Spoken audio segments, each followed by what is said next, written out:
recruiting is on fire right now. And so I wanted to hit a few things, and just bear with me, because we even had news breaking as we came in here. I mean, I got to put this in front of me so I remember to talk about Ohio State. So I know what Bucknuts will do to me if I do not talk about Ohio State. Need to talk about Jaden Brown first off. LSU. There was a lot of apprehension amongst some when Brian Kelly was hired in Baton Rouge. Is he going to be a fit? Remember that talk? More on that in just a second. I got to give a big hat tip to Andrew Ivins. He and Cooper Patagna do a really good show. I'd make sure I'm following that 24/7 Sports recruiting account and 24/7 Sports Twitter account. They do a really good show. Ivins was all over this thing, man. A couple of weeks ago, when it was thought that Brown was a lean elsewhere, there's Ivins over there, just calm as he can be. You know, I'm kind of feeling LSU, kind of getting some LSU smoke around this. And all of a sudden, a couple of weeks later, there's Mr. Brown committing to LSU.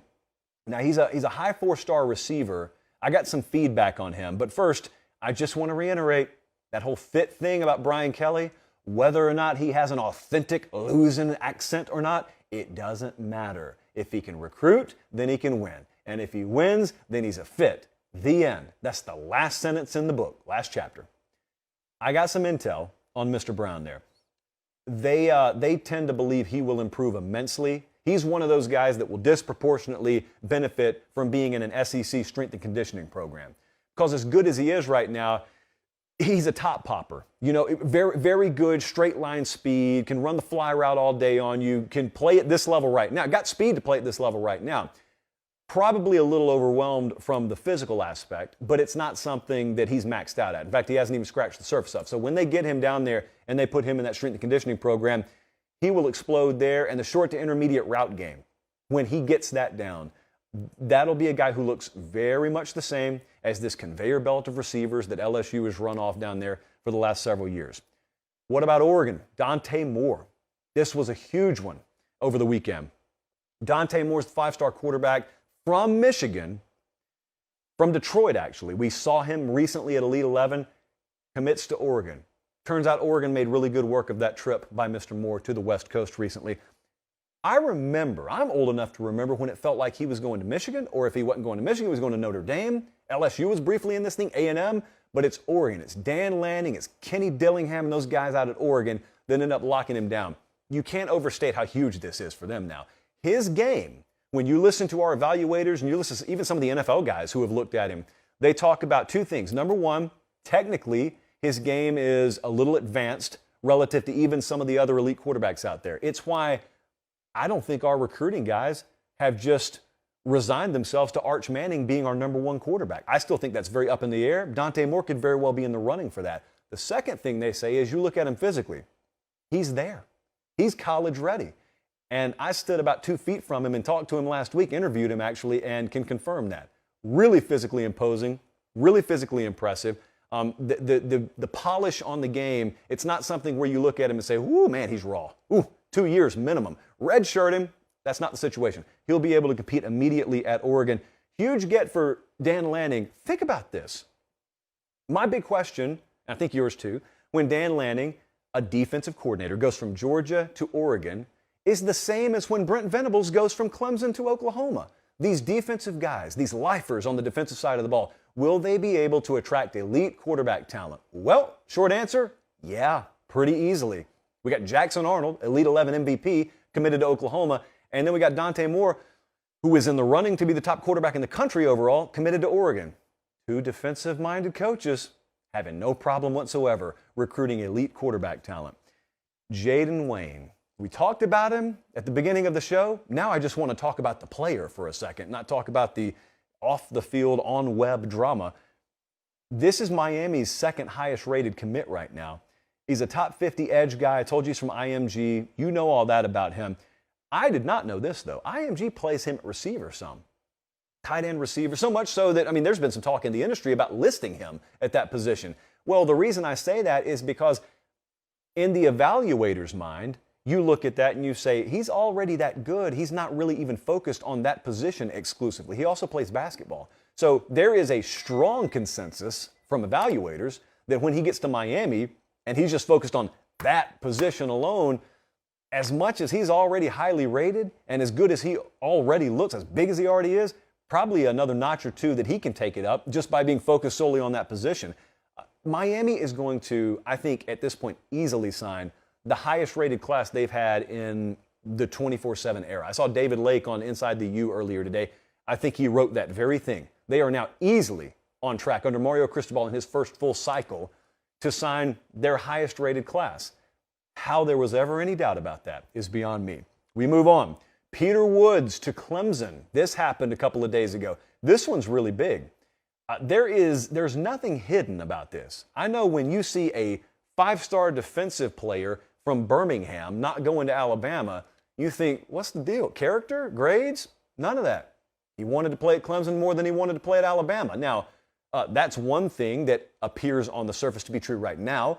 Certainly Alabama will not back off their recruitment of him. I have no reason to believe that that's going to change, but I'm just saying I don't think Alabama's going to wave the white flag just because he committed in July. Having said that, big pickup for Dabo Swinney. They have just owned it. Clemson has so totally and thoroughly owned defensive line recruiting. He's versatile was the word that I had a lot of guys text to me. The versatility that they've gotten before at Clemson, it's when you recruit athletes at that level, normally they are versatile. They like those guys that really they could project all along their defensive front. Peter Woods is a guy that is the caliber that even at Clemson, they can project him all along their defensive front. So, hey, there has been no shortage of evidence to shut you up so far if you believe that Clemson was going to fall off in recruiting since a lot of those coaches left. I mean, they're number 3 in the country right now in the 24/7 team recruiting rankings behind only Notre Dame and Ohio State. You notice that team at the top just changed in the last hour. I'll talk about that in just a second. Hey, you see who's number 5 there? If you're listening on podcast, you don't. The Tennessee Volunteers are the number 5 team currently in the 24/7 Sports team recruiting rankings. And that wasn't the case when we woke up this morning. That's because they added another 5-star commit. And that's him right there. Chendavian Bradley, just in the last few hours, committed. That's a top 50 player by, I think the consensus in the industry is top 50. Man, I think they got 2 of the top 10 edge guys committed now, by the way. So it's not just that they're stocking up on a bunch of receiver and running back talent up there. They're getting some really good talent at multiple positions. They got Selden committed the other day. He's a really highly rated athlete too, 4-star athlete. And all of a sudden, there's Josh Heupel in Tennessee. I guess if you're a Tennessee hater, you wanted to sell yourself on the idea that last year was just the sugar high, sort of a Red Bull effect, if you will. I'll use all the short-term metaphors I can to suggest that some people think Tennessee was going to be a flash in the pan. I can't promise you what they will or won't do on the field this year, but man, in recruiting, they're doing a lot right now. Number 5. So then the obvious pushback, I know it's coming in the comment section, is where's the long way to signing day? Yeah, before pen hits paper, nothing's official. I know that. You know who that's also true for? Every team listed in front of them, every team listed behind them. So let's get the obvious out of the way, and let's just acknowledge this is a really, really good recruiting class being put together by Josh Heupel in Tennessee so far. Oh, and by the way, Oklahoma, big day for them too. Okay, this is it. This is what Jesse and I practiced on. PJ Adebawore. Yeah, sounds pretty good. He is also a 4-star edge guy from Kansas City that within the last hour and a half committed to Oklahoma. That's their 4th top 100 commit. Oklahoma now is a number 11 in the team rankings, so they're floating right there outside the top 10. They were 13th, I think, before his commitment. So I've got 13 written down on my piece of paper. They've already moved up. I guess we updated the rankings, which shows you someone's on the clock this weekend, as it turns out. Hey, Oklahoma is knocking it out of the park. And if you'll remember signing day, Oklahoma, who had just lost Lincoln Riley like 5 minutes ago and Brent Venables walks in, they ended up having one of the highest rated classes, Lincoln Riley or not, in the last several years.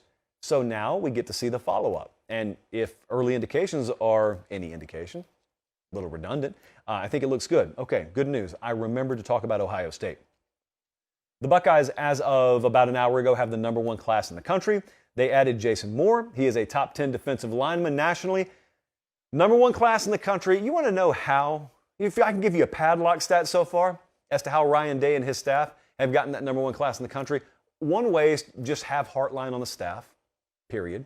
But number 2 is have 14 of your 18 commitments be top 247 players. That is a pretty darn good strategy by the month of July to have the number 1 class. Not locked up, but have the number one class. So Ohio State's not going anywhere, but up. Recruiting is so amazing right now. I know some of you out there, especially who grew up in the old school way of doing things, which only changed like yesterday, you're not used to paying attention to recruiting in July. If you're not paying attention to recruiting in July, in the summer, nowadays, it is like missing January 10 years ago. I mean, January was when you were hitting refresh every 5 minutes. That is recruiting now. That period, especially since the early signing days in December, a lot of kids want to get it out of their way before their senior season, and the only time to do that is right now. So, man, that visit weekend at the end of June is huge. Recruiting and now commitment season in July, it's huge.